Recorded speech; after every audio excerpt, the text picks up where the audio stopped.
नमस्कार, एक्वाकल्चर गुरु में आप सभी लोगों का एक बार फिर हार्दिक स्वागत है।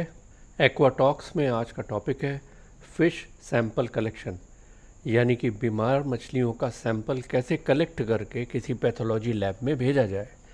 हमने Rajiv Gandhi centre for aquaculture से 2017 में 5 दिन की ये hands on training aquaculture pathology में कंप्लीट की है और वहीं से जो कुछ भी सीखा है वो आपको बताते हैं। ये हमारे यहाँ एक छोटी सी लैब हम लोगों ने बना रखी है जिसमें छोटी मोटी फैसिलिटीज़ हैं। मछलियों के ऑर्गन्स इस तरह से होते हैं जिसके बारे में हम अभी आपको आगे बताएंगे। ये डिसेक्शन के लिए कुछ चीज़ों की आवश्यकता पड़ती है, इनको भी आपको लेना पड़ेगा। इस तरह से डिसेक्शन करके और उसमें से ऑर्गन निकाल करके हम लोग को प्रिजर्व करना होगा। प्रिजर्वेटिव्स एथेनॉल भी हो सकते हैं, फॉर्मल्डिहाइड भी हो सकता है, और इन्हें ठीक प्रकार से कैसे कंटेनर्स में पैक करके स्टराइल कंडीशंस में और इन्हें पोस्ट से आप लैब को भेज सकते हैं। ये एक वीडियो देखिए, एक साहब ने हमको भेजा है ऊना से। इनके यहाँ मुरेल फिश में ये बीमारी लग गई है, तो बीमारी की जांच होना बहुत आवश्यक है। किसी अंदाज से आप कोई ट्रीटमेंट ना करें, ये बहुत ज़रूरी है। इसीलिए हमने ये वीडियो बनाया कि किस तरह से फ़िश का सैंपल कलेक्ट किया जाए और उन्हें अच्छी तरह से प्रिजर्व करके पैथोलॉजिकल इन्वेस्टिगेशंस के लिए भेजा जा सकता है। So here we go to our first slide. शुरुआत करते हैं। सबसे पहले सैंपल कलेक्शन के लिए हम लोगों को कुछ मटेरियल की आवश्यकता पड़ेगी। उसमें सबसे पहला है 95% एथेनॉल, ये लैब ग्रेड का आप लीजिए। 37% फॉर्मल्डिहाइड, इसकी मदद से हम लोग 10% न्यूट्रल बफर्ड फॉर्मेलिन बनाएंगे जिसमें हिस्टोपैथोलॉजी के लिए सैंपल्स को प्रिजर्व किया जाता है। इसका तरीका अभी आगे आपको बताया जाएगा। प्लास्टिक के पेट जार्स और वायल्स आपके पास अप्रोप्रिएट साइज़ के होने चाहिए, जैसे हमारे पास 50 ग्राम और 100 ग्राम का है।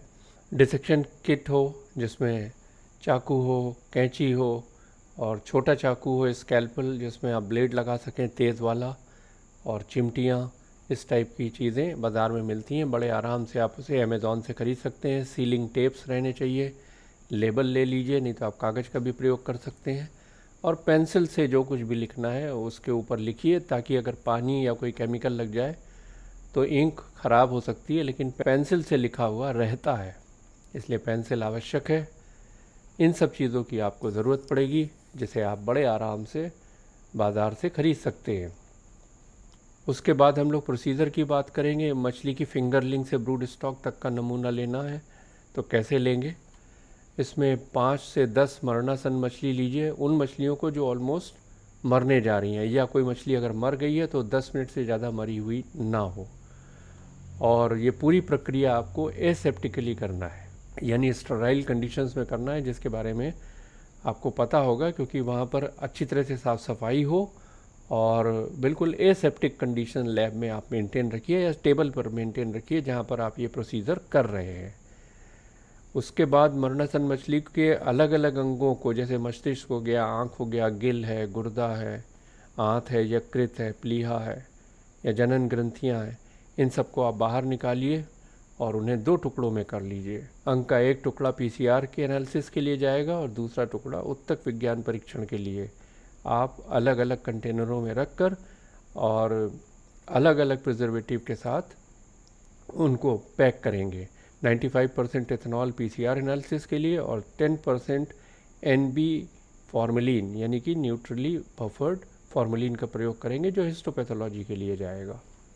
मछली का एक जनरल ये रिप्रेजेंटेशन है, जिसमें आप देख सकते हैं कि किडनी कहाँ है, स्केल्स कहाँ हैं, gonads, intestine, liver, heart, gall bladder, gills, nostrils, brain, bony vertebra, muscles, stomach, swim bladder, ये सब चीज़ों की कैसी स्थिति होती है, जो अमूमन ऐसी ही होती है, जिससे आपको डिसेक्शन करते समय उन अंगों को पहचानना और उन्हें निकालना बहुत आसान रहेगा।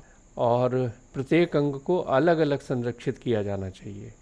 मतलब जैसे आई है तो वो अलग रखिए, किडनी है तो वो अलग रखिए, ब्रेन है तो अलग रखिए, सबको अलग अलग प्रिजर्व करिए। कई कंटेनर्स की उसमें आपको आवश्यकता पड़ेगी। जैसे यहाँ पर आप देख सकते हैं, हम लोग जब सैंपल भेजते हैं तो पीसीआर एनालिसिस के लिए वो छोटे वाले में हम लोगों ने सबको अलग अलग रखा है, और बड़े वाले में हम लोगों ने, जिसमें 10% न्यूट्रली बफर्ड फॉर्मेलिन है, उसमें हिस्टोपैथोलॉजी के लिए इस तरह से पैक करके पेंसिल से सब लेबल लगा के सील किया हुआ। अगर मछली के अंडे, लार्वा या फ्राई को करना है तो कम से कम 15 से 20 संख्या में उनको रखें और उन्हें पूरा का पूरा आप प्रिजर्व कर सकते हैं, उन्हें डिसेक्शन की कोई ज़रूरत नहीं पड़ती। और अगर मछली 4 सेंटीमीटर के ऊपर की है तो आप उसे थोड़ा सा डिसेक्ट कर दीजिए ताकि फॉर्मेलिन और ये इथेनॉल अंदर चला जाए और वो अच्छी तरह से इंटरनल ऑर्गन्स भी प्रिजर्व हो जाए। अगर आप वाटर सैंपल भी भेजना चाह रहे हैं तो उसके लिए मिनिमम 10 ml का कंटेनर ज़रूर होना चाहिए। न्यूट्रल बफर्ड फॉर्मेलिन कैसे बनाना है, ये बहुत आसान है। सबसे पहले आप सोडियम फॉस्फेट ले लें, मोनोबेसिक 4 ग्राम, सोडियम फॉस्फेट डाई बेसिक ले लें 6.5 ग्राम, फॉर्मल्डिहाइड 37%, इसका 100 ml ले लीजिए और इन सब में डिस्टिल्ड वाटर 900 ml मिला लीजिए और उन्हें अच्छे से मिक्स करके एक एयर टाइट कंटेनर में आप रख लें। इस तरह से आपका 10% न्यूट्रली बफर्ड फॉर्मेलिन तैयार हो गया। सेफ्टी का विशेष ध्यान रखिए, वेंटिलेटेड एरिया में काम करिए, ये बहुत ज़रूरी है क्योंकि फ्यूम्स वगैरह उड़ती हैं और ये वार्निंग है आपके लिए क्योंकि केमिकल्स का इस्तेमाल कर रहे हैं, इसलिए वेंटिलेटेड एरिया होने की बहुत ज़रूरत है। आप गॉगल्स लगाएं ताकि आँखों को पूरा प्रोटेक्शन रहे, ग्लव्स पहनिए हाथ के प्रोटेक्शन के लिए और लैब कोट पहनिए। ये प्रोटोकॉल ज़रूर फॉलो करिए जब भी आप लैब में काम करें। एसेप्टिक कंडीशन मेंटेन रखिए पूरा, और इसमें जो प्रोसेसिंग है, पैकेजिंग है, हर जगह आपको स्टरलाइज कंटेनर इस्तेमाल करना है, उसको सील करना है, स्टरलाइज कवर होना चाहिए और पूरी एसेप्टिक कंडीशन रहे ताकि कोई दूसरी तरह का कंटेमिनेशन बैक्टीरिया या वायरस उसमें ना चला जाए। ये राजीव गांधी सेंटर का एड्रेस है जहाँ पर जेनेटिक्स की और पैथोलॉजी की लेबोरेटरी है। ये NABL सर्टिफाइड है। आप यहाँ पर इंडिया स्पीड पोस्ट से, प्रोफेशनल कुरियर से, ST कुरियर से या फ्रेंच एक्सप्रेस से आप सैंपल यहाँ पर भेज सकते हैं। उसके पहले आप बात कर लीजिए यहाँ पर। यहीं से हमने ये सर्टिफिकेशन प्राप्त किया है एक्वाकल्चर पैथोलॉजी का।